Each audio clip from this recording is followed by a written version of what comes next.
The National Employers Association of South Africa, which represents 1,800 businesses employing 65,000 workers in the engineering sector, has accused government of bending over backwards to save ArcelorMittal SA at all costs. Now, this comes after AMSA announced to employees that efforts to save its long steel business have failed, leading to the loss of about 3,500 jobs. For more on this matter, we are joined by the CEO of the National Employers Association of SA, Gerhard Papenfus. Gerhard, thank you for joining us. It's good to have you, but not a good conversation to be having at this time. ArcelorMittal confirming the closure of its long steel business, 3,500 jobs lost, gone. But the unions warn the figure may rise to over 4,000 people. Talk to us about this. What's happening? Well, if they're talking about 3,500 jobs, I'm not sure, what they're referring to. Is it direct jobs or indirect jobs? But, there's the people working at AMSA. And then there are those that the contractors that render a service to AMSA, and the people employed by the subcontractors. And then there are, of course, those people that depend on the workers of AMSA and the businesses that render a service to AMSA. So, you can multiply that by 8, perhaps. Yeah. So, for a town like Newcastle and Vereniging to absorb that is almost impossible. So that must be, where do you find a job in that town for? I don't know what the figure is. Is it 3,000, 4,000 or 4,000 times a figure of 8? I don't know, but that is dependent. So that's dramatic. It's huge. It certainly is, because there's direct effects. I mean, you've explained these effects. I mean, whether we're talking about engineering, automotive, mining, all of these industries are going to be affected by this, as well as construction. But in terms of the broader economy, what do you think the repercussions are going to be? Look, we predicted that this is going to happen at some point. If the moment an entity starts being dependent on the state to keep it alive, and it's very clear in AMSA's case, AMSA has made it very clear, unless they get assistance from government, then they won't be able to continue operations. Now, they got 1.7 billion last year, but that's not only that. I mean, it's far beyond that. Even over the last year, assistance in terms of UIF, and there's a lot of money that flowed to AMSA over the past years, and that didn't save it. So all that would have kept AMSA alive is constant government assistance. Now, and I'm looking at this thing from the viewpoint of the steel downstream. We're talking about job losses, and we've mentioned a figure of 3,500. But the steel downstream has lost 200,000 jobs over the last years.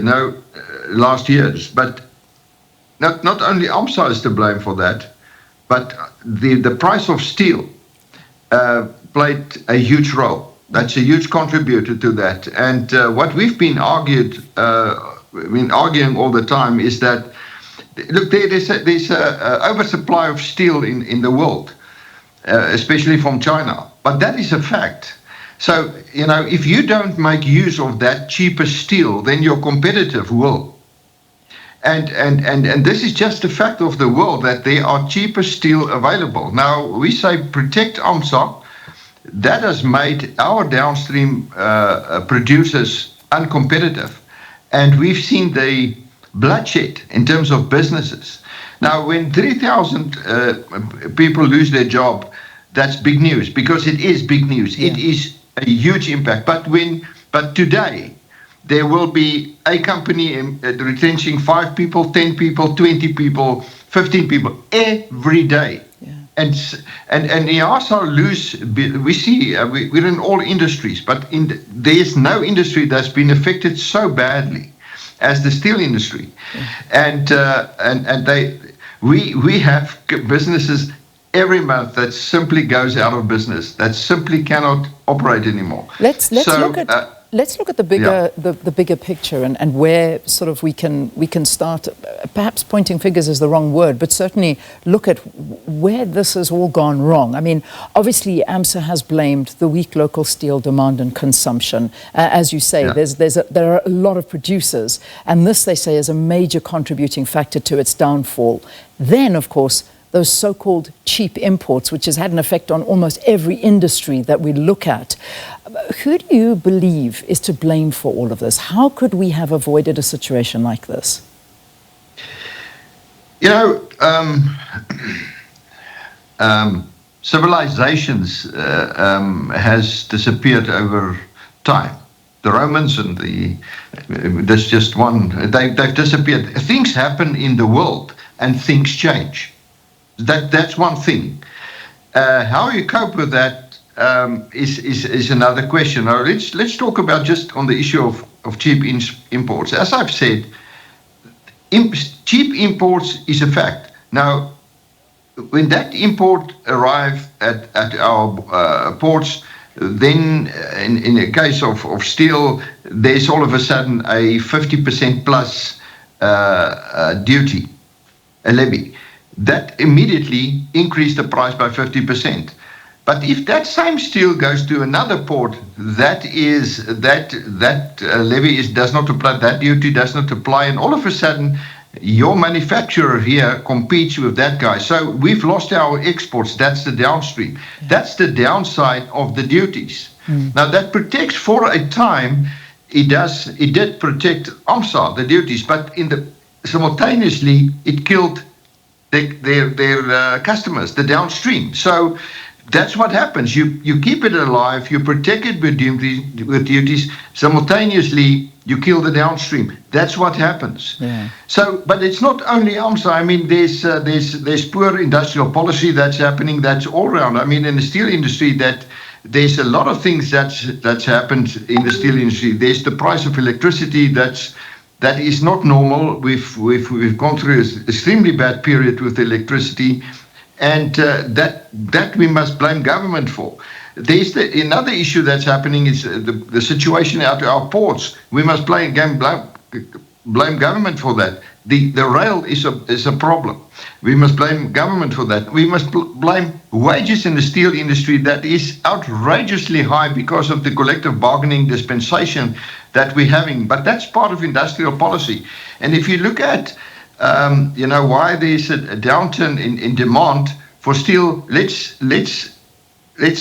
contribute that to the drop in business confidence. And that is a political issue when people do not want to invest because they're uncertain. So it is an avalanche of a lot of things that is happening. And that leads to a situation where you say, well, this is inevitable, it must happen. Yeah. It's unfortunate, but there's so many factors. Indeed. That they simply couldn't just keep this thing alive anymore. Indeed, and I mean, you've basically said, just to quote you, you've accused the government of bending backwards to protect AMSA, even describing it as propping up a corpse. So, we know that the IDC actually wrote to AMSA a 1.7 billion rand check in April, basically to defer the closure of the long steel industry. And things went wrong there, but I mean, they went horribly wrong because they can't secure funding beyond the 30th of September 2025. Well, what happened with the money? What happened there? Well, if you give a company a bailout of 1.7 billion, and within 6 months it closes its doors, Well, surely you can't give him another 1.7 billion, or and for a year that amounts to 3.4 billion. If you were to continue, so at one point you say this is not going to work. I mean, I'm sure that when they gave them the last 1.7 billion, they would have said, "Okay, get your house in order." We're talking about a mill that's 70 years old. That mill and AMSA, the international body, ArcelorMittal International, does not invest in this thing. AMSA International they've just made a very big investment in Poland because, if you want to compete on the world market, then you have to invest. They're not investing in the local AMSA because they don't see a future. That's the only conclusion I can get to is you don't see a future in AMSA. Therefore, the mother body does not invest. Yeah. So what the mother body says, government, you need to bail them out. Yeah. Because we're not going to invest and improve their production facilities. Yeah. And it is, if you compare the AMSA model, their facility, to modern steel mills, of course you can't compete. That is simply that you can't compete, and there is oversupply of steel. So China is getting rid of their steel, but that is a fact. You can blame them, therefore, and we can stop us from benefiting from that, but then somebody else will, and that will, of course, our downstream manufacturers to be excluded from the international market. Well, Gerhard, it certainly is a trend that we're seeing all over, and it's going to have alarming consequences for South Africa, and that, of course, is the deindustrialization of the country. Do you see that this is yet another nail in the coffin of that? I mean, is this the direction that South Africa is going? Well, it appears so. If you drive between Pretoria and Owetambo, then you drive past all these warehouses, and that is when you look at those warehouses, that's massive. That's where industry has gone to. It's imports. Now, if you want to manufacture, if you want to compete, then you have to adopt an industrial policy that makes that possible. If you don't have that, and if you don't have that, that's the way you go. And in China, the industrial policy in China is one of manufacturing. They make it easier. They make manufacturing easy. And if you don't manufacture, you industrialize, deindustrialize. So that's the consequences. And when you deindustrialize, you have increased unemployment. And we're struggling with unemployment of 45%. That's almost the highest in the world. I mean, of recognized economies in the world, that is perhaps the highest. Yeah. Failed economies have higher unemployment rates. We are perhaps failing, but we're not failed yet.